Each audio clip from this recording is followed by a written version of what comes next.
Olá, olá, pessoal. Boa noite, boa segunda-feira para todos. Espero que todo mundo esteja bem, que tenha passado o feriado muito bem. E hoje nós temos o orgulho de receber o professor Bruno Zampier. Ele que é professor da disciplina de Direito Penal e Filosofia do Direito, é graduado em Direito pelo Centro Universitário de Curitiba, especialista em Direito Penal e Processo Penal pela Academia Brasileira de Direito Constitucional e mestre em Filosofia pela Universidade Federal do Paraná, e ninguém mais apto para conversar com a gente sobre o que está acontecendo neste momento. Boa noite, professor.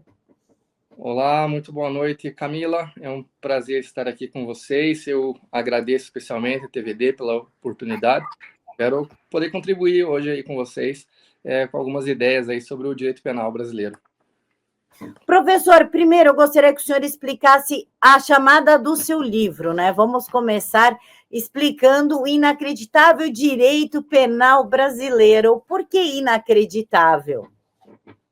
Então, Camila, eu comecei a pensar a respeito da possibilidade de escrever esse livro já há muitos anos, na verdade, né? Eu sou professor há 10 anos, comecei em 2015, né?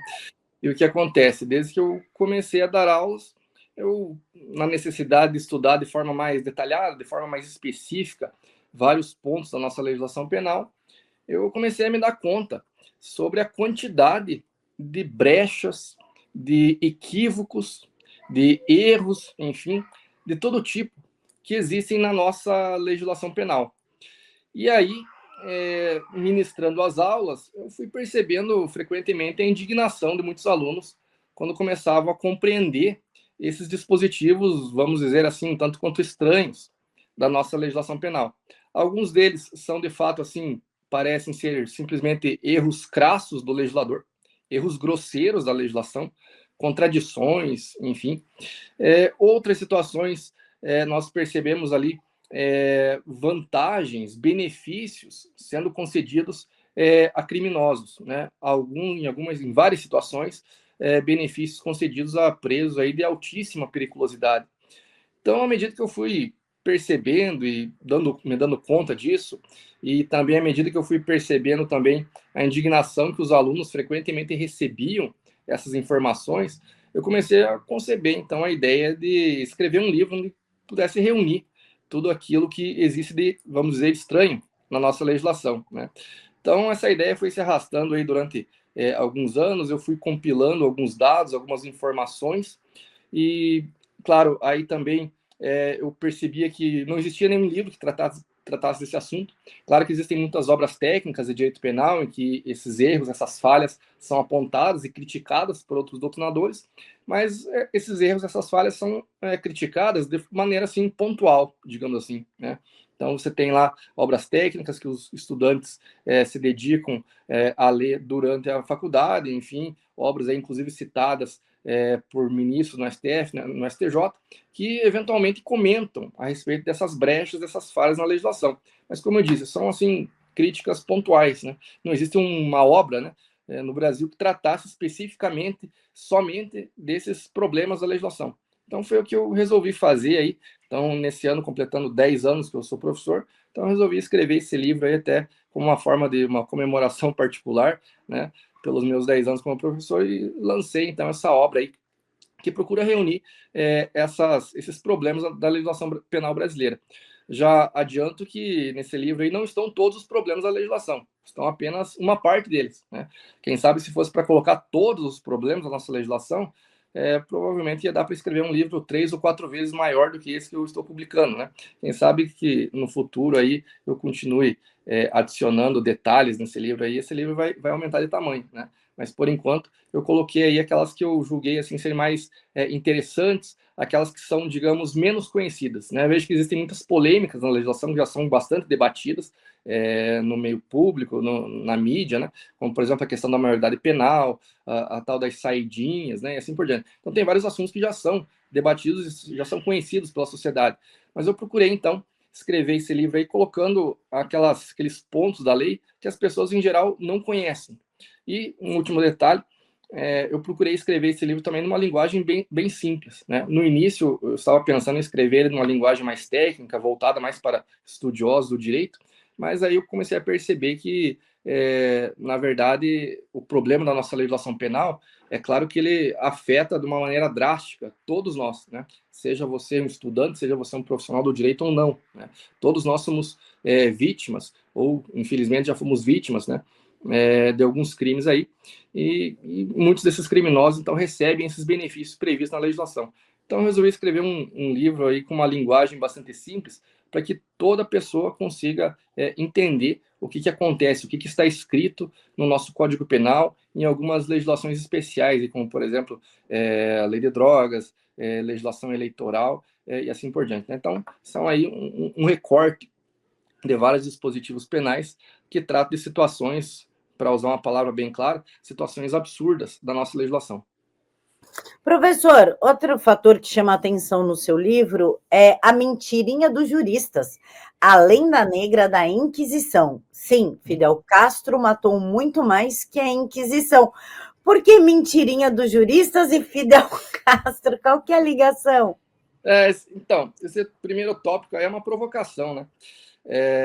Veja que nas obras de direito penal, especialmente obras aí de processo penal, direito penal, sempre tem uma parte histórica sobre o direito penal, né? Isso aí é apresentado para os alunos já no início da faculdade, né?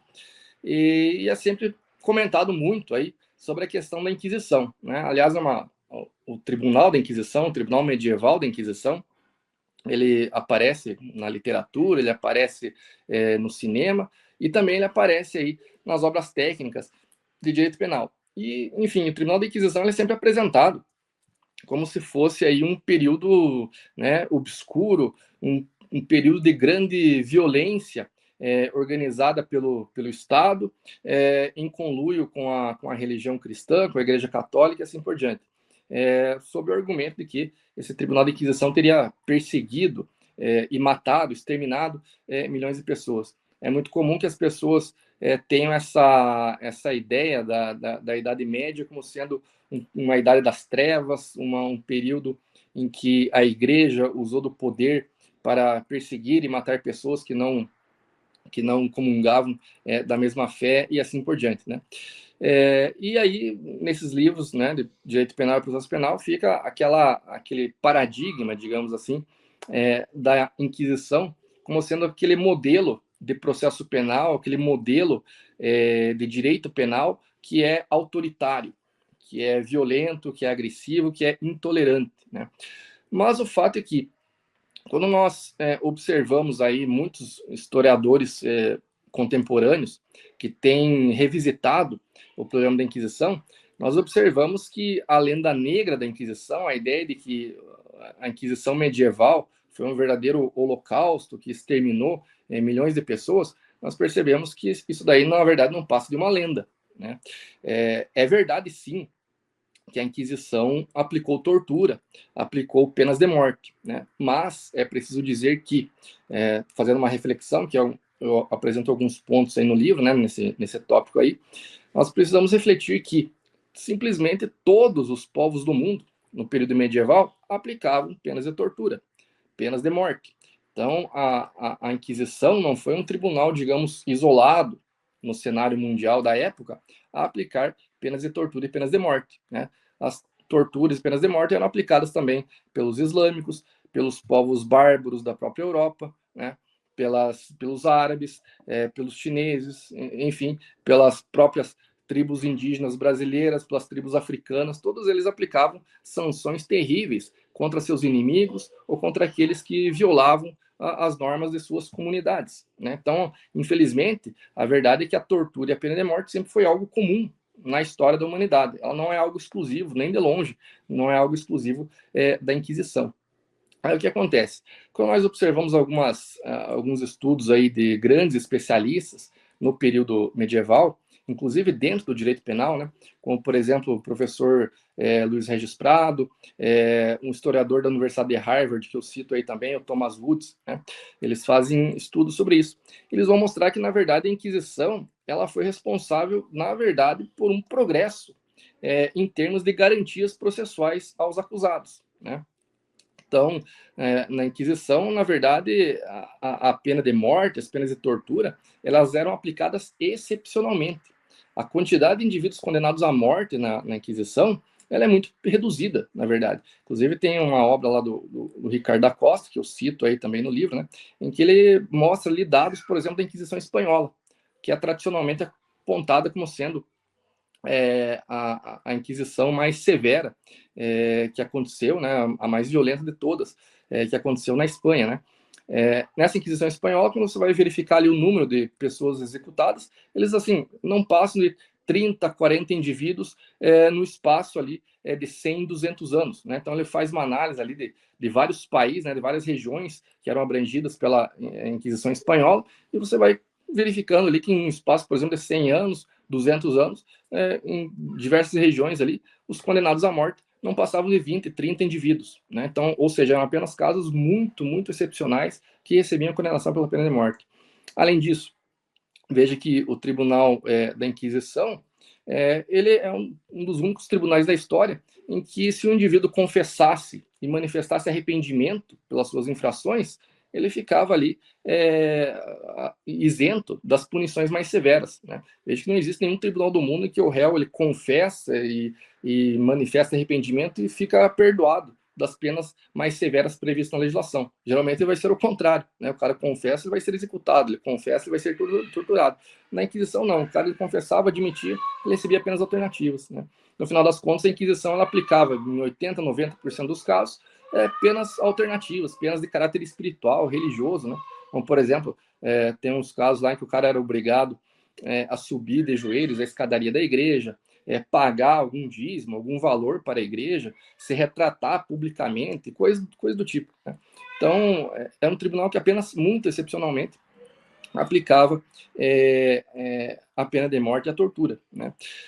Agora veja que quando isso aparece, né, nos livros didáticos, aí, nos livros de história, esses dados não são citados, nunca são citados, né? Essas análises mais específicas, né, mais aprofundadas sobre a situação histórica que ali estava acontecendo, isso não é aprofundado, né? E o estudante sai dali com aquela ideia, então, de que a Idade Média foi o período das trevas, e o Tribunal da Inquisição foi um tribunal de barbárie, de extrema violência, quando na verdade não foi. Basta verificar, né, os tribunais existentes em outros povos na mesma época, você vai verificar que ele nem de longe era o mais violento, o mais agressivo. Pelo contrário, ele era o tribunal que mais tinha garantias desde então, né? E veja que com isso, né, a gente incorre naquele erro de querer descredibilizar a opinião pública referente, né, aos cristãos ou à tradição do cristianismo. E aí se esquece de avaliar outros tribunais mais contemporâneos, mais adequados à análise do nosso período histórico, como o exemplo que eu cito aí, o tribunal, né, as prisões que acontecem em Cuba, né? Veja que se nós desejamos encontrar um exemplo de tribunal violento e de perseguição a inimigos políticos, a dissidentes políticos, de uma maneira arbitrária e violenta, né, vejo que seria mais adequado a gente encontrar, então, esse paradigma na nossa época contemporânea, né, na nossa época atual. E veja que a ditadura mais violenta que nós temos nas Américas, aí, a mais duradoura das Américas, é a ditadura cubana, né? Então, por que não nós apresentarmos, então, como um exemplo daquilo que não deve ser feito em processo penal, como, né, o processo penal de Cuba, né? Veja que os historiadores aí vão mencionar que nós não conseguimos saber ao certo o número de pessoas presas e executadas pelo regime comunista lá do Fidel Castro em Cuba, justamente porque se trata de um regime totalitário e você não tem informações detalhadas sobre o assunto, né? Então é tudo ali muito ocultado. Mas, de qualquer maneira, os estudiosos que tratam do assunto, eles estimam que mais ou menos você tem ali em torno de 100 mil pessoas, desde a década de 50 até atualmente, presas e executadas nas prisões de Cuba por sentença de morte mesmo, ou ainda que morreram em decorrência dos maus tratos, né, dentro dessas prisões políticas lá da ilha de Fidel Castro, né? Então, aí sim, você percebe ali um exemplo de violações de garantias fundamentais, né? São pessoas presas por dissidência política, que não tem sequer direito a advogado, não tem direito à publicidade dos processos em que estão respondendo, e a comunidade internacional sequer tem conhecimento do número de pessoas presas ali, o número de pessoas executadas, enfim, o número de pessoas que estão padecendo naquela situação. Então, quando você observa esse número de mais de 100 mil pessoas executadas, mortas ou desaparecidas na ilha de Cuba, né, você percebe que esse número aí ele é muito maior, muito mais severo do que aquilo que aconteceu lá na Inquisição no período medieval, né? Então, se nós queremos um exemplo bastante paradigmático de um processo penal que viola garantias fundamentais, provavelmente nós encontraremos isso em pleno século XX, né, muito mais adequado ao nosso momento histórico e, inclusive, mais perto aqui de nós, né, inclusive em Cuba, aí que é uma ditadura, a ditadura mais longa que nós temos nas Américas e a mais violenta de todas, né. Professor, o senhor foi no Fato Sem Narrativa do Silvio Navarro no sábado passado e comentou sobre um caso, para mim ficou meio estranho. O cara já tinha família, era funcionário público, acho que tinha 16, 17 anos, um negócio assim, já podia votar, mas ele era penalmente inimputável. Como é que funciona um cara com 16 anos que assume um cargo público, pode votar, pode ter família, pode fazer filho, mas ele não pode responder criminalmente? Ou eu compreendi errado na live? Não, é isso mesmo, Camila. Essa daí é uma reflexão que eu também faço no meu livro. Veja que essa discussão sobre a maioridade penal já é bastante conhecida aí no debate público, né? Já existe bastante coisa na mídia, muitos críticos, né, a respeito dessa idade de 18 anos. Somente a partir de 18 anos alguém pode responder criminalmente pelos seus atos aqui no Brasil. Então, é uma questão já conhecida. O que eu procurei fazer no livro foi adicionar alguns dados curiosos a respeito disso, que geralmente não são assim tão bem conhecidos, né? Então, o que eu expliquei foi o seguinte: veja que a partir dos 16 anos de idade, o sujeito, então, ele já tem o direito de exercer o voto, né? Enquanto que a maioridade penal é apenas aos 18 anos, ou seja, ele pode votar, mas ele não é ainda considerado maduro o suficiente, né, para compreender o caráter ilícito, o caráter criminoso das suas ações, a razão pela qual, mesmo tendo o direito de votar, caso ele cometa um crime, ele vai ser julgado pelo Estatuto da Criança e do Adolescente, e não conforme as disposições do Código Penal brasileiro. Mas não é só isso, né? Veja que o Código Civil ainda ele permite a chamada emancipação a partir dos 16 anos de idade. Então, a partir dos 16 anos de idade, você não é que você apenas pode votar, você também pode se casar, você pode constituir uma família, né? E mais, você também pode participar aí de alguns concursos públicos, né? Você pode ser aprovado no concurso público a partir dos 16 anos de idade e exercer, então, um cargo aí dentro do funcionalismo público brasileiro. Então, resumindo a história, nós poderíamos muito bem chegar diante da situação em que você tem ali um indivíduo com 16, 17 anos de idade, emancipado, casado, pai de família, filhos, aprovado em um concurso público, vamos imaginar ele trabalhando numa repartição pública, né? Vamos imaginar que ele pratica um crime nessa repartição pública, quem sabe um desvio de verbas públicas, por exemplo, né? Veja que o fato de ele ser emancipado, o fato dele estar casado, exercendo o cargo público, o fato dele poder votar, não significa que ele responderá criminalmente pelos seus atos. Ou seja, a maioridade penal aos 18 anos, ela é absoluta, ela não se altera pelo fato de ele estar casado, pelo fato de ele estar emancipado de acordo com a legislação civil. As duas coisas são independentes, entende? Então, você chegaria nessa situação bastante curiosa, para não dizer bizarra, né? Em que o indivíduo, então, estaria casado, pai de família, exercendo o cargo público, mas se ele pratica um crime, ele não responde criminalmente, porque ele é considerado, então, inimputável, segundo a nossa legislação penal. Consequência para isso que, então, ele responderia pelas normas lá do Estatuto da Criança e do Adolescente. Ao invés de sofrer uma pena de prisão, no máximo, na mais severa das hipóteses, ele sofreria uma medida socioeducativa de internamento, né? Então, da mesma forma, se ele agredisse a sua esposa, por exemplo, violência doméstica contra a esposa. Então, um indivíduo jovem aí, com 17 anos de idade, casado, exercendo cargo público, agride sua esposa. Você não poderia aplicar para ele a pena do Código Penal por lesão corporal, ou a pena do Código Penal pelo feminicídio. Não, ele responderia, então, somente pelo Estatuto da Criança e do Adolescente, e na mais severa das hipóteses, uma medida socioeducativa de internamento por, no máximo, 3 anos, né? Então, essas contradições, essas situações estranhas aí da nossa legislação, eu aponto em um dos capítulos do meu livro, né?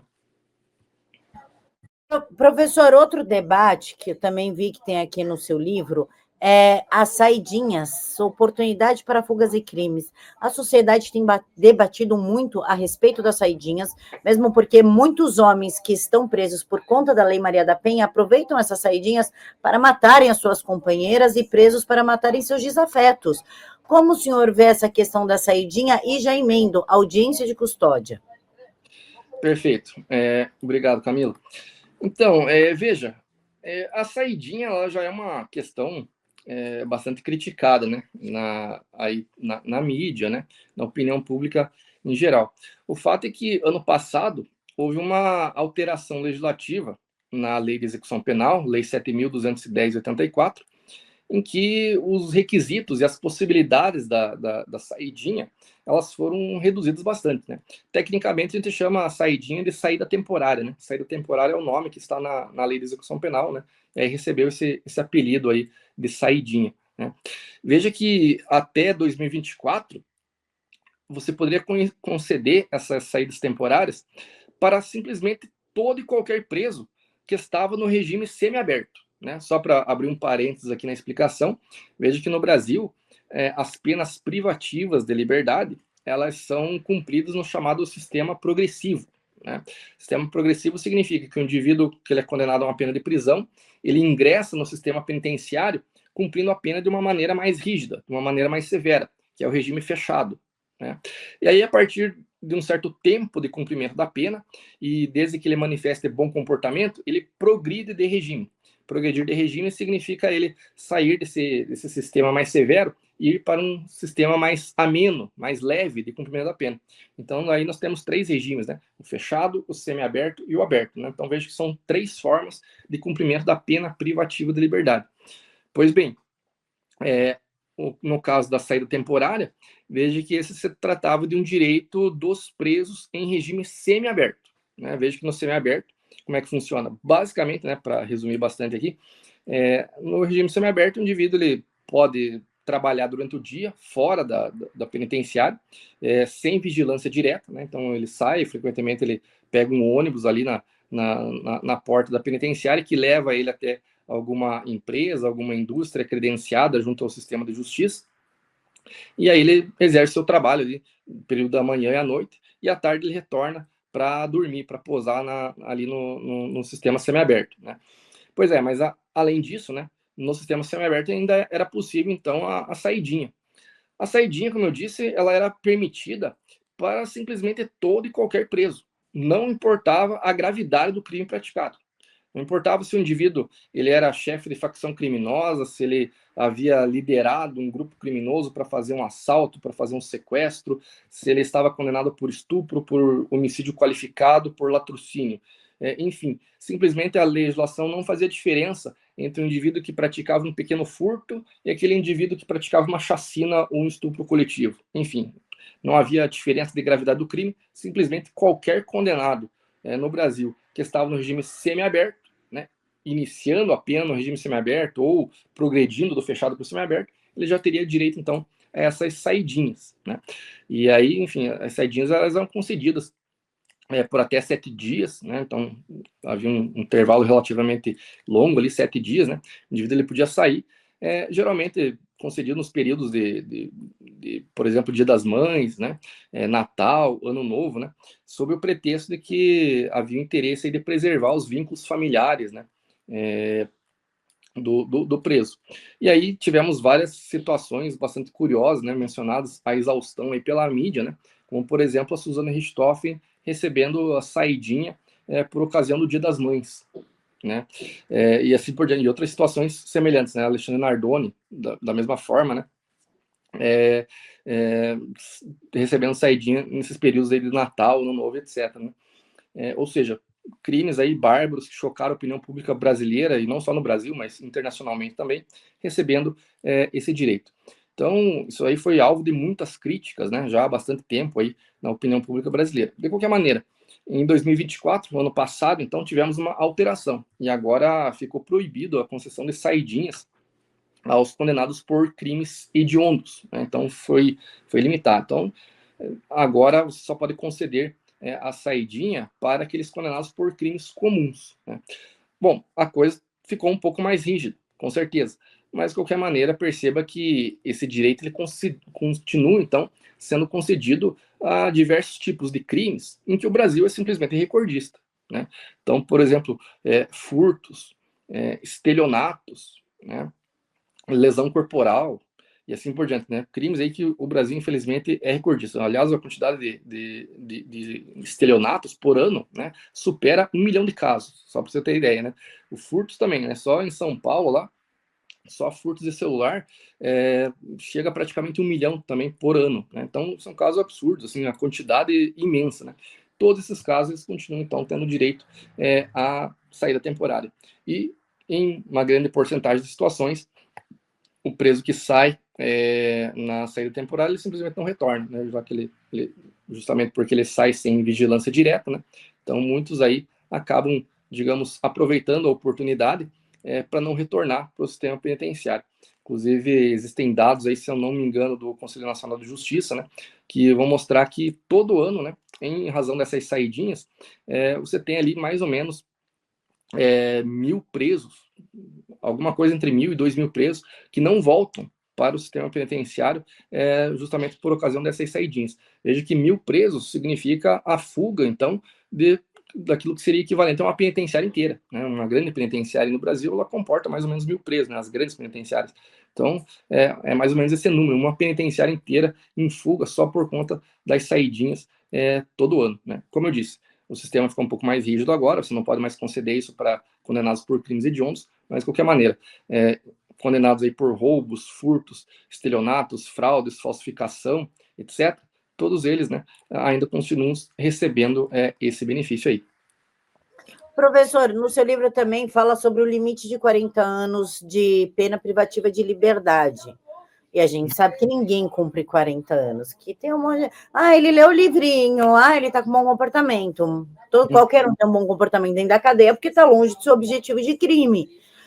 Não seria, então, uma boa saída, digamos assim, imputar a pena de morte para crimes cruéis, como, por exemplo, abuso sexual infantil, estupro, latrocínio, desde que devidamente comprovado? Então, Camila, o que acontece é que, juridicamente, eu vejo que essa discussão ela é praticamente assim inviável. Embora exista esse grande clamor da opinião pública, né, por penas mais severas, o que inclui pena de morte, quem sabe pena de prisão perpétua, o fato é que a Constituição Federal ela estabelece que é proibido no Brasil aplicar a pena de morte, né? Então, isso aí está no artigo 5º da Constituição Federal, é uma garantia fundamental. E veja que, inclusive, por força de tratados de direitos humanos assinados pelo Brasil, nós não podemos, né, sob a vigência da nossa Constituição Federal, instaurar pena de morte no Brasil. Veja que uma discussão sobre pena de morte no Brasil ela é juridicamente inviável. Se, por exemplo, um parlamentar apresentasse um projeto de lei lá no Congresso Nacional, criando a pena de morte para crimes graves, aí, enfim, veja que esse projeto de lei ele sequer seria objeto de deliberação. Ele sequer seria objeto de votação em plenário, tá? Porque isso daí constitui, então, uma cláusula pétrea da Constituição Federal, né? A chamada cláusula pétrea são as cláusulas de pedra, né? Daí cláusulas pétreas, né? Esse apelido que recebe no meio jurídico, né? Então, são dispositivos constitucionais que não podem ser alterados de forma alguma, né? E justamente um deles é a questão da proibição, da vedação da pena de morte e das penas de caráter perpétuo, né? Embora, né, aí dando daí uma opinião particular, uma opinião minha, né, eu acho que em alguns casos a pena de morte ela não seria de todo descabida, né. No início da minha vida acadêmica, mesmo no início da minha vida profissional, eu era contrário à pena de morte, tá? Mas, à medida que eu tive contato, por exemplo, com alguns processos penais que envolviam justamente esse tipo de crime que você mencionou aí, crimes de violência sexual contra crianças, eu passei a mudar de opinião. Eu lembro, muitos anos atrás, quando eu vi algumas informações que estavam em um processo penal em que a Polícia Federal investigava, né, alguns pedófilos no Brasil. Então, fizeram uma operação para rastrear, né, conversas entre pedófilos aí do Brasil inteiro. Na época, eles fizeram essa operação e prenderam, se eu não me engano, 10 indivíduos, né, em vários estados do Brasil, né. E aí, entre outras coisas chocantes que estavam nesse processo penal, estavam ali as conversas desses indivíduos, né? Indivíduos psicopatas, né? Abusadores de crianças, né? E eu fiquei extremamente chocado na época com o teor das conversas desses indivíduos, né? São indivíduos que eu percebi que você jamais, né, poderia permitir que um indivíduo desse chegasse perto de uma criança. São indivíduos que ficam ali planejando crimes bárbaros, eles ficam discutindo atrocidades para serem cometidas contra crianças em situação de abuso, né? Algo assim extremamente chocante que não dá nem para a gente comentar num vídeo, né? Então, assim, coisas que eu sequer imaginava que uma pessoa era capaz de ficar pensando, né? Então, num caso como esse, eu passei a ser favorável à pena de morte, pessoalmente, né? Mas desde que isso é uma opinião meramente pessoal, juridicamente a Constituição ela proíbe, então a gente não teria como, atualmente, fazer uma discussão jurídica, né, em torno da aprovação de uma pena de morte e assim por diante. Só para fazer um último comentário sobre isso, veja que uma das críticas que existe à pena de morte é o fato de que, por exemplo, nos Estados Unidos, né, muitos indivíduos condenados à morte foi descoberto depois que, na verdade, eles eram inocentes, né? Então, existe uma taxa de erro, né, na aplicação da pena de morte, assim como em qualquer tipo de condenação criminal, né, sempre existe alguma taxa de erro do Poder Judiciário. E aí um dos argumentos é que a pena de morte ela acaba sendo, obviamente, irreversível, né? Então, você aplica a pena de morte, não tem como voltar atrás, enquanto que a pena de prisão, caso seja descoberto um erro, pelo menos você consegue libertar o indivíduo posteriormente, né? Bom, eu acho que talvez existissem algumas formas de mitigar essas hipóteses de erro, como, por exemplo, você condicionar a aplicação da pena de morte ao esgotamento recursal, por exemplo, né? Você garantir recursos adicionais, né, ainda para avaliar casos assim, quer dizer, você esgotar os recursos lá no Supremo Tribunal Federal, quer dizer, exigindo, então, que para você aplicar a pena de morte, você fizesse com que esse processo passasse, portanto, todas as instâncias do Poder Judiciário, sendo avaliados ali pelo Ministério Público, por juiz, desembargadores e ministros, né, até a última instância. Ou ainda, por exemplo, você condicionar a aplicação da pena de morte à reincidência, né? Então, somente o indivíduo condenado por reincidência em crimes hediondos, crimes de violência, aí sim você poderia aplicar a pena de morte. Mas, enfim, aí é meramente uma divagação, uma discussão possível, mas apenas do ponto de vista da opinião pública, né? No ponto de vista jurídico, como eu disse para você, essa discussão ela fica engessada, porque a Constituição Federal ela proíbe sequer a discussão em parlamento sobre uma aprovação de uma pena de morte ou uma pena de caráter perpétuo, né? Professor, o senhor também aborda no seu livro sobre a nova lei do estupro e a nova lei da importunação sexual, falando que ela é mais benéfica. E ainda faz até uma provocação, alô, feminismo. Por que ela é mais benéfica? Então, a questão do estupro ela é bastante estranha, né? Veja que o crime de estupro ele está previsto no artigo 213 do nosso Código Penal. Primeira coisa, a meu ver, incongruente a respeito do crime de estupro aí, é a própria pena que está prevista, né? A pena do estupro ela é de 6 a 10 anos, 6 a 10 anos de reclusão, tá? O que acontece? No Brasil, conforme as regras aí do Código Penal, aquelas penas aplicadas na sentença que fiquem entre 4 e 8 anos, elas geram aplicação, pelo menos a princípio, de um regime semiaberto. Ela não aplica, portanto, veja que pela quantidade da pena, o sujeito ele só pega um regime fechado se a pena aplicada da sentença for superior a 8 anos. Tá? Se a pena ficar entre 4 e 8, a princípio ele fica no regime semiaberto. Ele só vai para o fechado se ele for reincidente, por exemplo, ou se as chamadas circunstâncias judiciais forem desfavoráveis para o réu. Bom, isso aí significa trata-se de um dispositivo que é avaliado pelo juiz por ocasião da sentença, tá? Mas, de qualquer maneira, o que eu quero dizer? Eu quero dizer que a pena mínima do estupro, ela permite, né, para começo de conversa, ela permite, então, um regime meramente semiaberto, né? O que significa dizer um regime bastante brando. eu simplesmente não consigo imaginar uma situação em que o indivíduo comete um crime de estupro e ele não mereça ficar, desde logo, no regime fechado. O indivíduo que comete um crime de estupro, ele já é um indivíduo de alta periculosidade. Né? O indivíduo que ele é estuprador, né, para a gente entrar aqui em alguns detalhes, veja que o indivíduo que ele é estuprador, ele tem um prazer sexual sádico. Ele tem um prazer sexual no sofrimento, no desespero da vítima. A maioria desses indivíduos são extremamente perigosos, são psicopatas da mais alta periculosidade. Se o indivíduo ele tem prazer do tipo sexual no sofrimento da sua vítima, a meu ver, essa pena devia começar no mínimo no regime fechado, percebe? No entanto, a pena, né, mínima aí do estupro é apenas 6 anos, o que significa dizer, então, que um estuprador primário, sim, ele pode pegar regime inicial meramente semiaberto. Veja que o fato do estupro ser um crime hediondo também não impõe necessariamente regime inicial fechado, tá? Veja que quando saiu a lei de crimes hediondos, lá, Lei 8.072 de 1990, a lei estabelecia que o condenado por crimes hediondos tinha que necessariamente cumprir toda a pena em regime fechado. Só que isso daí foi julgado inconstitucional pelo Supremo Tribunal Federal, já há vários anos atrás. Tá? E aí veio uma alteração legislativa, que estabeleceu que o condenado por crimes hediondos tinha que, pelo menos, iniciar a pena no regime fechado. Né? De novo, veio o STF e declarou que essa regra ela é inconstitucional, porque ela violaria o chamado princípio da individualização da pena. Quer dizer, caberia ao juiz, no caso concreto, fazer uma avaliação e definir, ali, de acordo com o caso particular que ele está julgando, se seria mais correto um regime fechado ou semiaberto para aquele condenado. Não cabendo, portanto, segundo o STF, impor de maneira colocar de maneira impositiva, né, de maneira totalmente restritiva, apenas o regime fechado para todo e qualquer condenado em regime para todo e qualquer condenado no crime hediondo, né?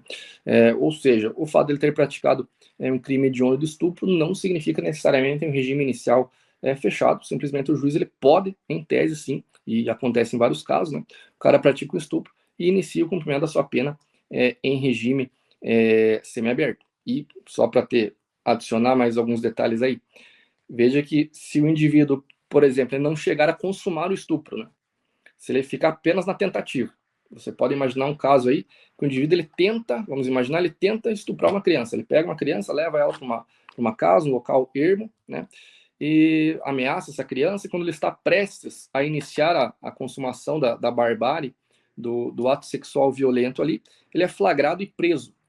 Veja que isso daí configuraria, então, uma tentativa de estupro. Ora, a tentativa de estupro ela vai gerar, então, uma redução na pena. Né? A redução na pena, a pena vai ficar ainda mais baixa, entende? E aí, de novo, ele pode pegar um regime semiaberto, em alguns casos, né, se não for contra uma criança, mas for contra uma mulher adulta, aí já não é um estupro de vulnerável, aí muito mais ainda, a pena vai reduzir, né?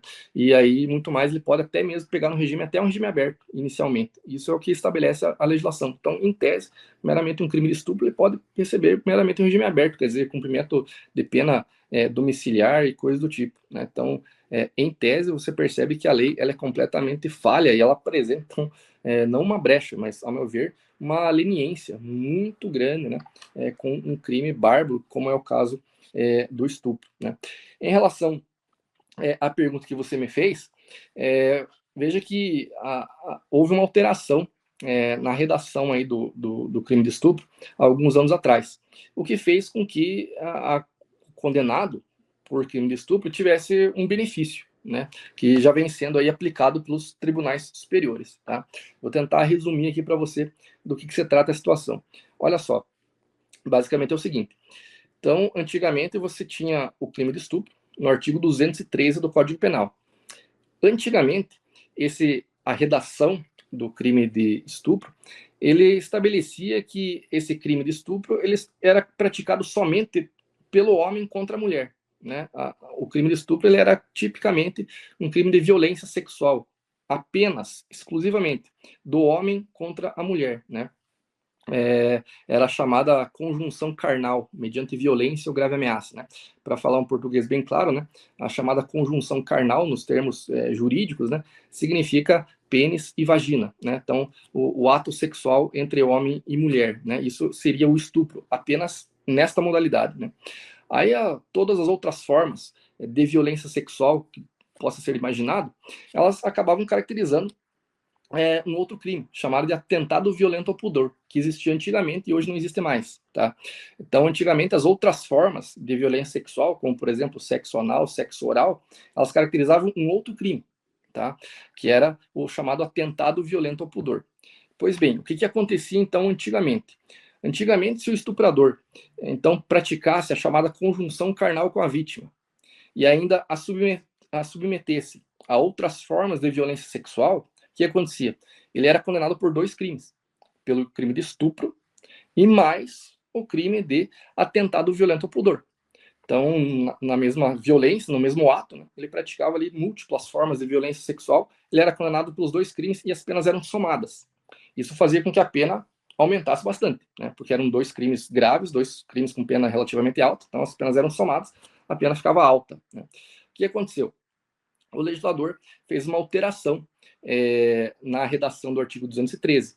Então, simplesmente foi abolido, foi revogado o crime de atentado violento ao pudor, ele não existe mais. O que significa dizer que agora que o crime de estupro, ele engloba todas as formas de violência possível, todas as formas de violência sexual possível, né? Então, não só a chamada conjunção carnal, mas todos esses atos sádicos aí, eventualmente praticados pelo estuprador. Né? Então, fica abrangido ali a situação do sexo anal, oral, enfim, no mesmo ato. Ele responde apenas pelo crime de estupro, o que significa dizer a condenação por apenas um crime, entende? Então, isso aí acabou configurando uma diminuição na severidade da punição do estupro, entende?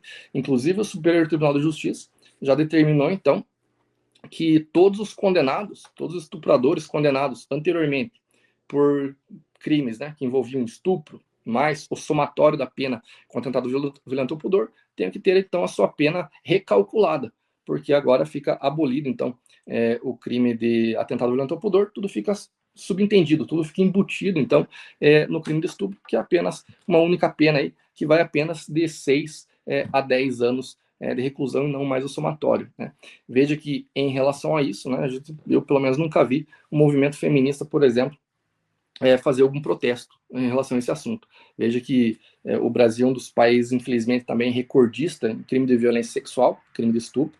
Aliás, se não me falha a memória, mais ou menos 80% das vítimas de estupro são mulheres, e, aliás, a maioria dessas mulheres, na verdade, são meninas, não são mulheres adultas, né? A imensa maioria das mulheres vítimas de violência sexual, na verdade, são meninas ali na faixa de 12, 13, 14 anos de idade. Então, na verdade, o número de mulheres adultas vítimas de estupro é um número, digamos, reduzido, né? Perto do percentual total, né?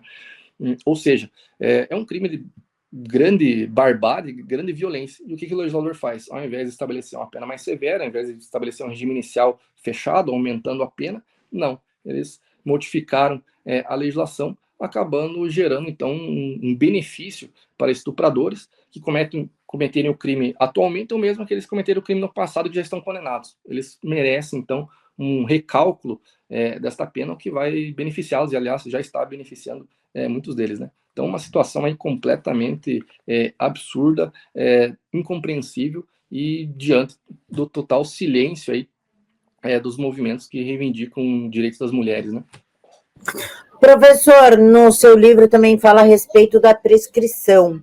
E o que chama a atenção, que o senhor chama de esperança, inclusive, corruptos, estupradores, assassinos e torturadores, mas não para racistas, ou seja, um crime de racismo, e mesmo que racismo não seja muito claro o que é no Brasil, engloba muita coisa, muitas posturas, fica muito difícil a gente saber o que de fato é uma postura racista, o que não é. Então, ele é muito pior, um crime desse, do que, por exemplo, um estupro, um assassinato e até uma tortura? Então, o que acontece, Camila? Aí nós estamos diante de mais uma coisa estranha, né, da nossa legislação. O que acontece? A Constituição, ela estabelece que apenas 2 tipos de crimes são imprescritíveis, que no caso é o racismo e a chamada ação de grupos armados contra o Estado Democrático de Direito, né? Só basicamente o que é a prescrição? A prescrição é um prazo definido pela legislação para que o Estado possa processar, condenar e executar a pena contra os autores de crimes, né? Ou seja, a partir do momento que você pratica um crime, começa a contar um prazo prescricional. Se vencer esse prazo prescricional, né, quer dizer, violar o prazo e o Estado não estiver ainda de posse de uma sentença condenatória contra você, o crime está prescrito, né? Claro que existem vários detalhes aí nesse meio, mas enfim, basta a gente compreender então que a prescrição é um instituto que extingue a punibilidade dos crimes pelo decurso de um tempo, pelo decurso de um prazo. Pois é, então apenas 2 crimes são imprescritíveis: o racismo e a ação de grupos armados contra o Estado Democrático de Direito. Ou seja, mais uma vez, perceba que os crimes hediondos não são imprescritíveis. Então, um estupro praticado contra uma criança não é imprescritível. Se passar um certo tempo e o Estado, por desídia, por morosidade, por ineficácia, não consiga prender, enfim, processar e punir esse estuprador, esse crime de estupro vai prescrever, né? Da mesma forma, um homicídio qualificado, imagina um indivíduo lá um indivíduo sádico, um psicopata, tortura a sua vítima até a morte, né? Isso daí vai prescrever também, né? É possível que a punibilidade simplesmente fique extinta pelo decurso de um prazo, né? Que tantos outros crimes bárbaros aí, né? Então, latrocínio, a mesma coisa, né? Um roubo seguido de morte, e assim por diante, né? Então, temos ali vários crimes hediondos, veja que todos eles prescrevem. A única coisa que não prescreve é o racismo e a ação de grupos armados contra o Estado de Direito. Bom, aí eu faço uma reflexão no meu livro, né, com alguma dose de ironia, né, mas também, obviamente, uma situação muito, muito trágica, na verdade. Claro que o racismo ele é algo bárbaro, algo que deve ser punido, né, com a maior severidade. É algo, obviamente, inaceitável. Então, ninguém está discutindo que o racismo não é algo grave. Não, pelo contrário, ele é muito grave, né? Temos várias situações que caracterizam o racismo, inclusive a gente tem visto aí, infelizmente, em várias situações, né? Atos racistas perpetrados em jogos de futebol, né? Nas mais diversas situações, em discussões de pessoas na rua e coisas do tipo, né? Então, são atos aí que, de fato, merecem severa punição. No entanto, nós temos que perceber que existe uma contradição na lei, né? Por um lado, o legislador considera o racismo grave o suficiente para ele ser imprescritível, algo, né, algo perfeitamente aceitável, claro. Agora, por outro lado, ele não considera que o estupro contra uma criança, né, ou que uma violência contra uma pessoa, como um homicídio, ele não considera isso grave o suficiente para também ser imprescritível, né? Isso nos levaria, então, a uma esdrúxula situação, imagine, em que se um indivíduo pratica um ato de racismo, vamos imaginar, com 18, 19 anos de idade, pode passar a sua vida inteira, ele pode ser processado e punido. Pode ser que ele chegue lá com seus 60 anos de idade e seja processado e punido por um ato racista que ele praticou aos 18 anos de idade. Agora, por outro lado, se ele praticar um crime de violência, vamos imaginar uma tortura discriminatória contra uma pessoa por questão de raça, imagina o sujeito que, vamos imaginar um neonazista, que tortura e mata uma pessoa por discriminação racial. Ele está praticando uma tortura, crime hediondo. Pois é, só que isso daí prescreve, entende? Então, se ele tivesse xingado a pessoa com um discurso racista, isso daí nunca prescreveria. Por toda a sua vida ele poderia ser processado e punido, né? Agora, se ele tivesse torturado e matado essa pessoa por discriminação racial, aí isso aí prescreveria, entende? Então, passaria um certo tempo, se o Estado ficasse inerte, fosse ineficaz na apuração e punição desse crime, o fato ficaria impune.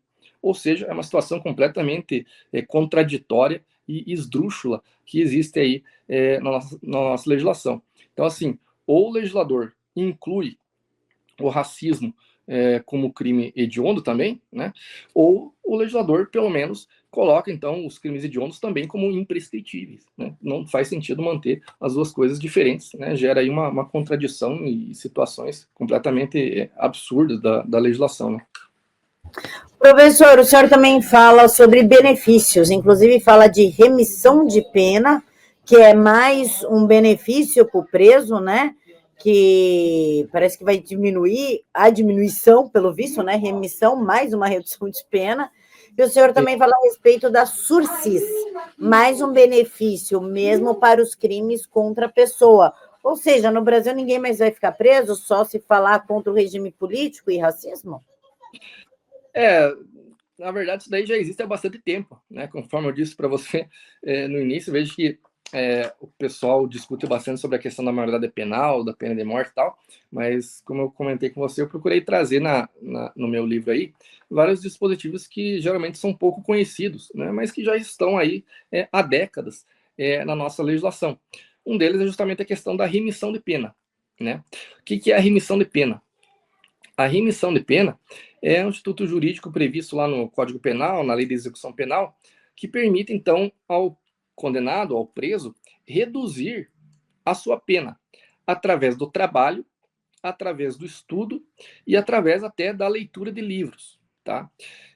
Basicamente, como é que funciona?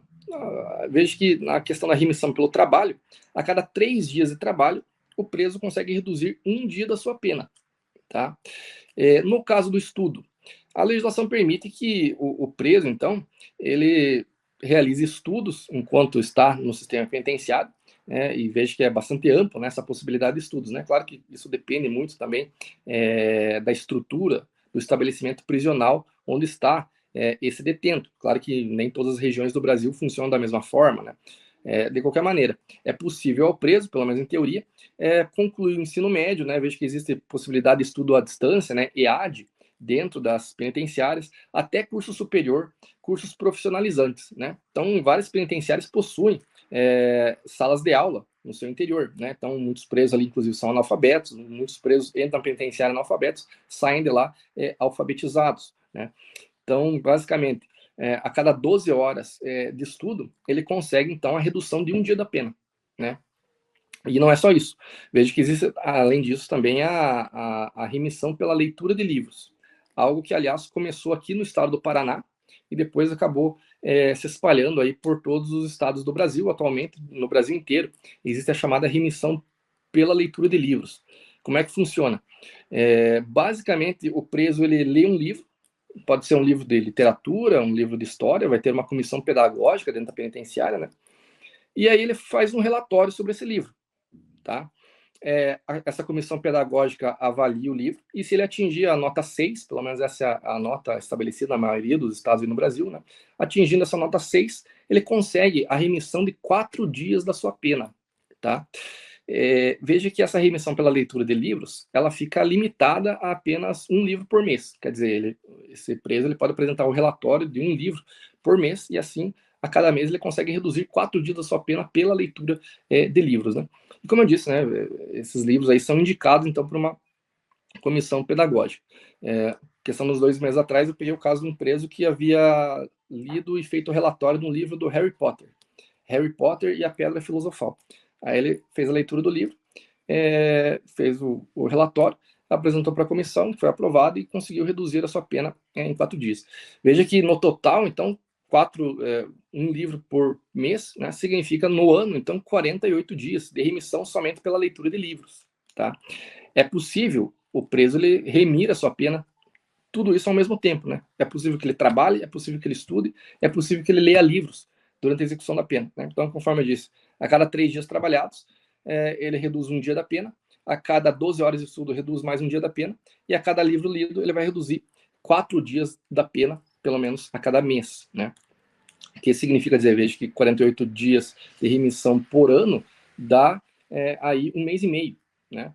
Um pouco mais de 1 mês e meio por ano de redução da pena só pela leitura de livros. Aí, pelo estudo, né, e pelo trabalho, consegue reduzir ainda mais. Então, ele vai conseguir todo ano aí meses, vários meses de redução da sua pena se ele conseguir, né, o trabalho e o estudo dentro da penitenciária de acordo com aquilo que estabelece a legislação. Veja bem, eu não sou de forma alguma contrário aos institutos de remissão. Eu sou testemunha que, em inúmeros casos, o condenado realmente ele consegue mudar de vida. Né? Existem muitos indivíduos que praticam crimes, que estão condenados, que de fato não tiveram outra oportunidade na vida. Muitos indivíduos que se dedicam a atividades criminosas, de fato, eles vêm de uma situação de exclusão social, eles vêm de uma situação de desintegração familiar, né? Então, muitos deles não têm um núcleo familiar sólido, então são pessoas que cresceram, vamos dizer, cresceram nas ruas, que cresceram de fato em uma situação de exclusão. E quando eles têm contato com o trabalho, o estudo dentro da penitenciária, de fato, muitos deles mudam de vida, né? E, aliás, esse Instituto da Remissão, ele é um importante meio de controle dentro da penitenciária, né? Até para manter os presos ocupados com alguma coisa. Então, assim, a princípio, não há nada que se criticar na remissão.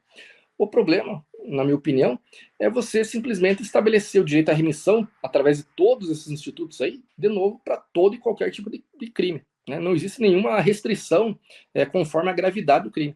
Então veja que o cara ele é condenado por um crime hediondo, seja um crime hediondo em que não haja violência contra a pessoa, como, por exemplo, falsificação de medicamentos. Veja que falsificação de medicamento é um crime hediondo, tá? Não envolve violência contra a pessoa, embora seja um crime gravíssimo, claro, mas não envolve violência contra a pessoa.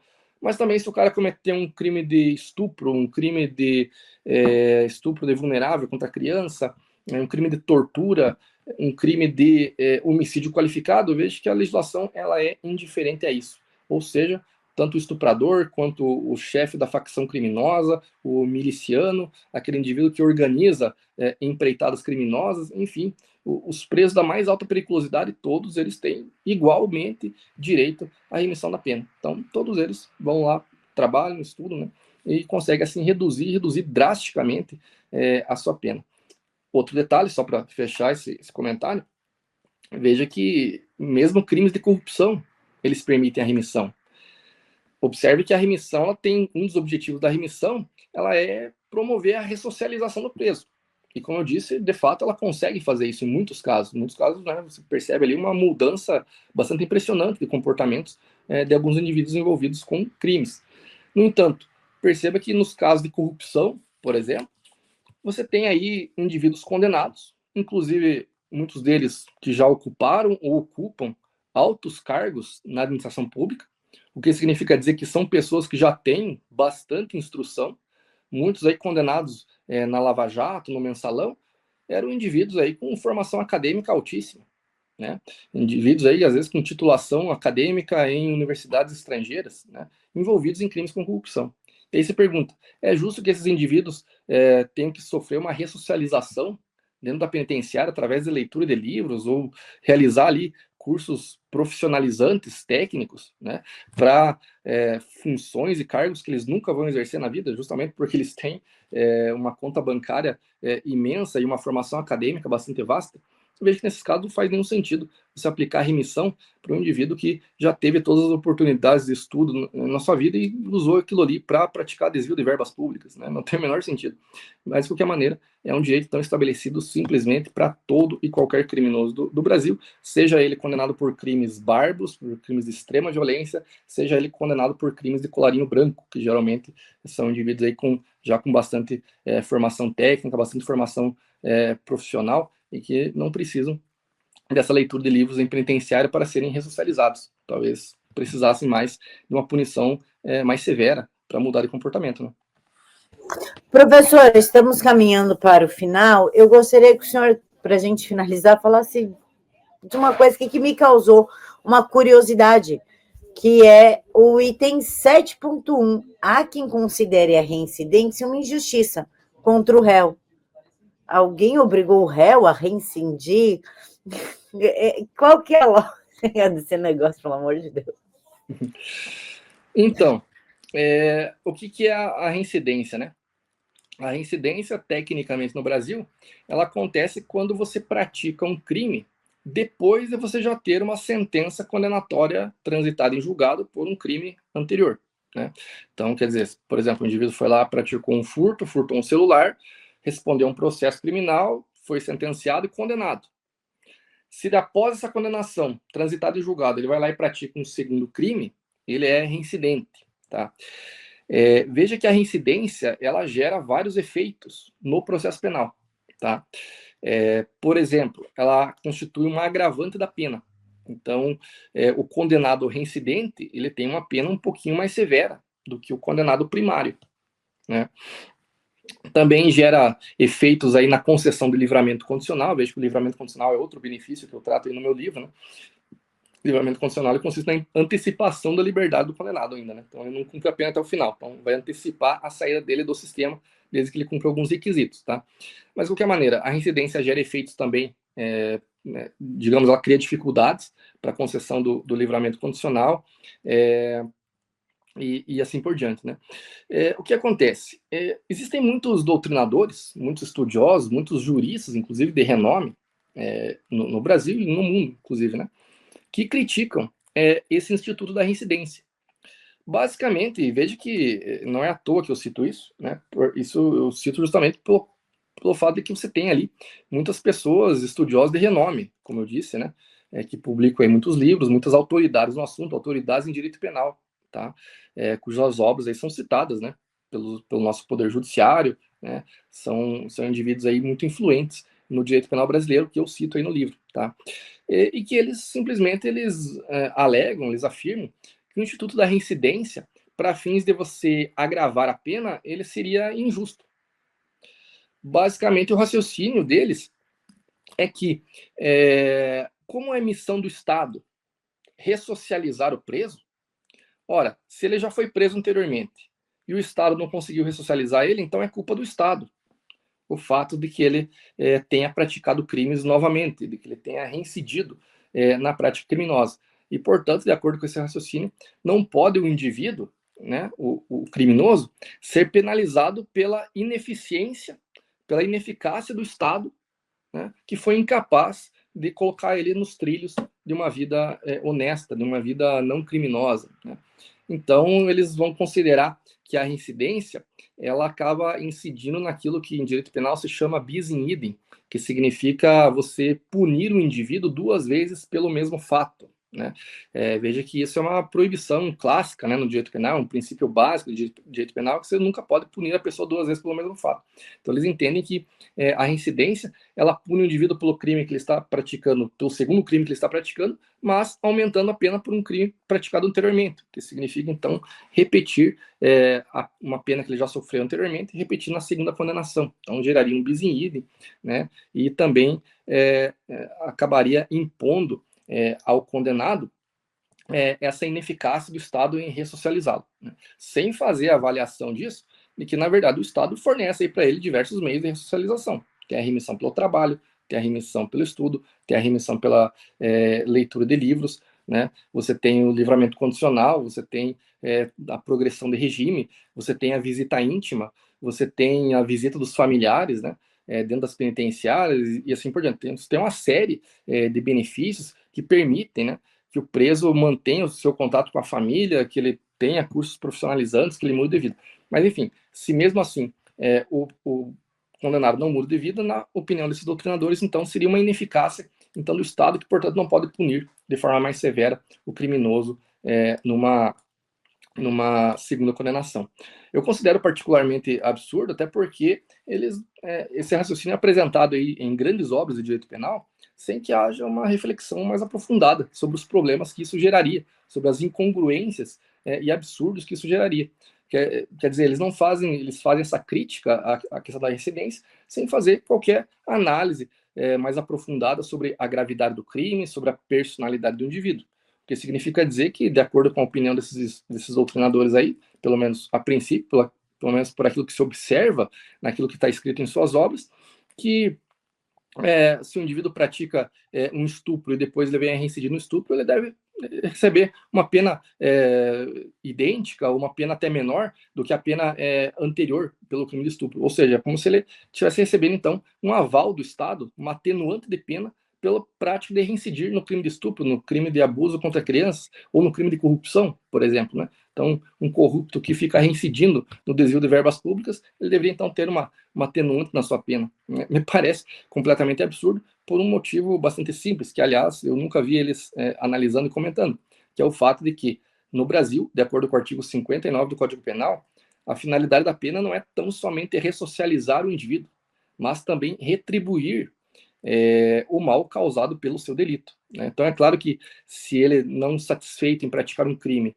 ele também resolve praticar um segundo, um terceiro crime, então é claro que o mal praticado por ele é maior ainda, e, portanto, merece, sim, uma pena mais severa, com aval aqui do artigo 59 do Código Penal, que nos mostra que não é nenhum absurdo jurídico, né? Está previsto na legislação a possibilidade, sim, de você aplicar uma pena mais severa pela reincidência, justamente porque a finalidade não é apenas ressocializar, né? A finalidade é também retribuir o mal causado pelo crime. E ainda, por fim, observe que é um princípio importante de processo penal, né, a chamada proibição da proteção deficiente.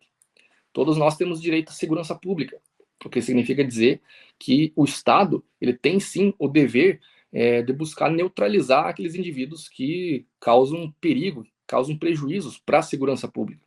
Ora, o indivíduo que é um criminoso contumaz, ele precisa ser neutralizado, porque se ele ficar na rua, ele vai cometer assaltos, vai cometer roubos, sequestros e estupros. Então ele precisa ser neutralizado porque também todos nós cidadãos temos o direito, né, a ter uma segurança mínima, né, na nossa sociedade. É o chamado princípio da proteção, proibição da proteção deficiente, né? Então o Estado ele não pode ser deficitário na proteção dos cidadãos. Esse princípio, né, parece ser negligenciado, esquecido em certos momentos aí pelos estudiosos do nosso direito, quando a matéria é criticar a questão da reincidência, né? Então são análises assim superficiais que parecem interessantes, mas basta você aprofundar um pouco e você percebe que a crítica à reincidência ela não tem o menor sentido.